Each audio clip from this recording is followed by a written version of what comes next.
Gold and silver's role and importance in financial preparation cannot be understated. As gold and silver stackers, we don't always equate this with financial prepping. What concerns me is that we often understate the importance of stacking cash along with our gold and silver, especially during times of high inflation. The importance of SVB's failure is not just about the banking system, it's about liquidity and personal liquidity in the form of cash and protecting your gold and silver. We typically think about gold and silver as protecting us from the sins of a fiat monetary system. At the same time, gold and silver need us to protect them. No, not that kind of protection. Well, that kind of protection is important too, but that's not what I'm talking about. Over the last year in particular, as things have become more challenging, I've heard and seen more people selling, especially in my local market, because of an urgent financial need. I've seen more selling for a loss because too many people treat their metals as their first line of defense. In this video, I really want to drive home the point that your metals are your last line of defense, as that message wasn't quite clear enough in my previous video. One of the biggest challenges as a parent, mentor, educator, or advisor is trying to make sure you communicate the right message, especially at the exact time that person needs the message, lesson, or whatever it is. As you know, I like to use analogies, parables, and stories to try to make the points because it's one of the most effective ways for information to stick with people. By itself, we may or may not remember that little gem or nugget of wisdom, but wrapped in a story or a parable, we are likely to remember the story, which will lead the person back to the main point. For example, we all know the fable of the tortoise and the hare, and how the fast but overly confident hare or rabbit develops a lead, takes a nap during the race, which allows for the slow and steady turtle to win. The lesson that most of us walk away with is slow and steady progress can beat fast and careless work. But when you really think about it,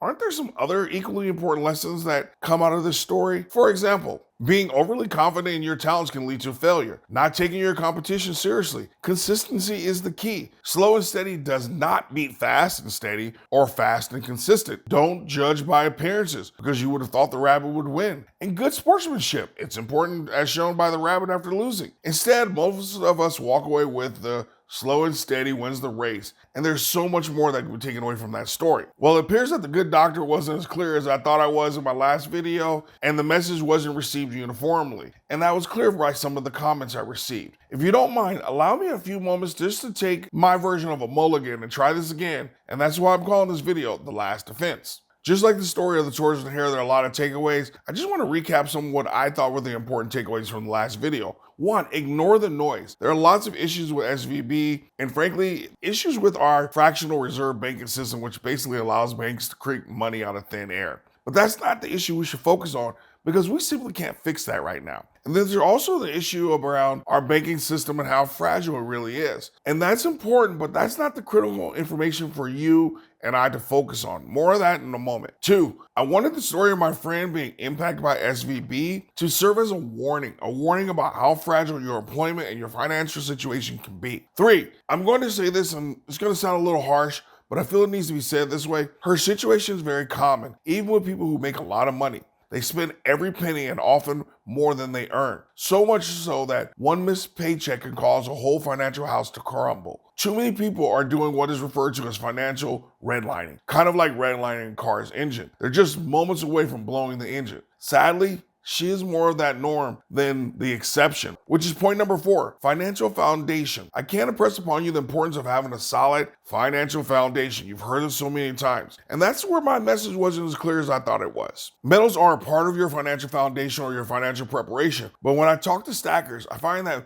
many of them treat their metals as their emergency fund or their first line of defense. I want to impress upon you that your metals are part of your total financial defense system, but they are your last line of defense. Let's look at 2 scenarios and examine the differences. In scenario 1, your metals are a part of your first line of defense, meaning, like my friend, you don't have any savings, all your money is in silver and gold, and let's pick on silver for the moment, and let's say your cost basis is $24 per ounce. Now, let's go back a few months to September of 2022, when silver is around $18 an ounce, and pretend that you had a financial emergency, which required you to liquidate 1,000 ounces of your stack, your whole stack, for $18,000. Now, you spent $24,000 to build that stack, but due to bad timing, poor financial planning, or financial redlining, and low silver prices, you have to sell it off for $18,000. And while it would hurt your heart to take that $6,000 loss, we would all agree that it's the right decision and part of the purpose of having metals as a part of your plan. But did it really have to play itself out that way? Let's look at scenario number 2, where precious metals are a part of your last line of defense. In this case, our friend Sally Sweetwater has 3 months of savings, which could be anywhere from $9,000 to $12,000, and an old crap fund of, let's say, $1,000, for a total of somewhere between $10,000 and $13,000. While Sally would still have to sell some of her silver, that's dramatically different than liquidating her whole stack. But here's the real tragedy. Let's say it's a year later, so September 2023, and now silver is $35 per ounce, and let's re-examine those scenarios. In the first one, there's nothing really to talk about other than the person losing $6,000 and missing out on a 50% profit, which would be a $17,000 difference between selling at $18 an ounce or $35 an ounce a year later. While Sally had to sell, she only sold a third of her stack. And at $35 an ounce, she would still have $24,000. And with that $6,000 that she received earlier, she still would have made $6,000 off of her stack. I'm making an issue out of this because while I know this isn't the case for anyone who follows Stackers University, no way, no how, so I clearly must be talking about all the people who follow those other channels, just saying. At any rate, I do know for certain that there are far more of those people that are in scenario number 1 than they want to admit. And this is really important because in Rich Dad, Poor Dad, Robert Kiyosaki talks about the difference between a cattle farmer and a dairy farmer. And the big difference is the cattle farmer has to kill his cow to take it to market to make money. The dairy farmer milks that cow over the whole lifetime of that cow that it produces milk. And it makes a little bit of money milking that cow every 3 days or however often you can milk a cow. What I don't want you to do is end up in a situation where you have to become a cattle farmer like in scenario 1 and sell off your whole stack because you didn't have liquidity. And we're gonna come to that in a moment. You had to sell it all off because you didn't do some preventative work that is foundational to what we should be doing. I want you to be able to be a dairy farmer and milk your stack and continue to benefit from it over time. Which leads me to point number 5. But before we do that, how about we give away this 10th ounce Gold Eagle donated by Pimbex. Thank you, gentlemen, again. If you find value in this video also, could you please hit the subscribe button because Stackers is here to help you get the most medals for your dollars, and I don't want you to miss a single video. Plus, it helps the channel grow and help more people. Also, give yourself and me a thumbs up for taking the next step towards greater wealth by clicking that thumbs up button. Now, our winner is 72CMC Inc. Congratulations, my friend. Send me an email, and we'll get this shipped out to you as soon as possible. If you didn't win, don't be salty. Remember the story of the tortoise and the hare? All right, show at 72CMC Inc. some love for winning. If nothing else, it's just good karma, y'all. Number 5, protect your metals. You do this primarily by not creating situations where you have to prematurely sell your metals because selling for a loss hurts. But missing out on price appreciation is a heartbreaker. You only want to sell your metals when you're ready or when your kids will when you pass. So when I said in my previous video that metals aren't the solution, this is what I meant. The difference between being a cattle farmer and a dairy farmer. Your metals should never be one of your first solutions. Instead, they are your last. Which leads me to point number 6, liquidity.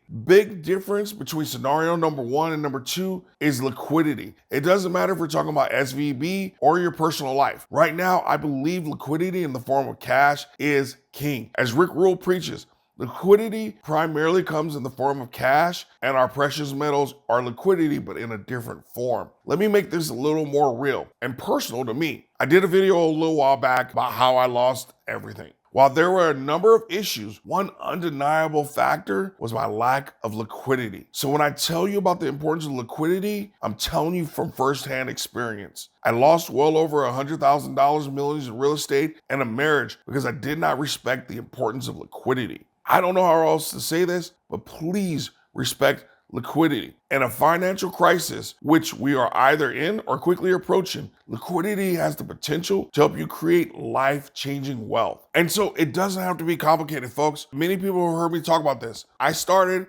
with my first passport and I'd put $100 between each page. And once I filled that up, then I made it $500 between each page.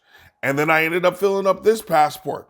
And after I figured that one up, then I went to this passport. And now I'm doing $100 per page. And then when I get done with that, I'll keep going. It doesn't have to be complicated. You can do a little bit every month, every time you go to the store, but you need to have cash on hand because SVP just showed you. You can have all the assets in the world, but if you've got to sell them for pennies on the dollar just to get cash, You just defeated the whole purpose of what you've been doing and what you've been working towards. Not to mention, when there are opportunities and people face personal crises, they will start to sell things. You will be able to buy distressed assets for pennies on the dollar, which leads me to point number 7, the wealth transfer opportunity. While the Fed is sucking liquidity out of the system, as witnessed by SVP, the reality is that the liquidity of others, be it banks, businesses, or real estate owners, will offer us some of the best opportunities if we are prepared. We will be presented with opportunities to buy distressed assets or buy assets from those that are in distress for pennies on the dollar, or simply paying off your home. That is what excites me about what's coming. If this plays itself out the way that it seems it will, we will have incredible opportunities, and like a sniper, I will take all the shots I can when that window opens, and I hope you will as well. The key will be having liquidity and assets like gold and silver that you can quickly liquidate for a profit to capitalize on other opportunities. I don't want you to miss this opportunity because you didn't prepare financially and had to sell because you treated your metals like your first line of defense. In the comments section, please share any additional morals of the story or lessons that you received from this video. What is the number one distressed asset you want to acquire when the opportunity comes up? Or just put an A+ in the grade book comment section to make sure everyone knows you're an A+ student. Always stack smarter, never stop learning.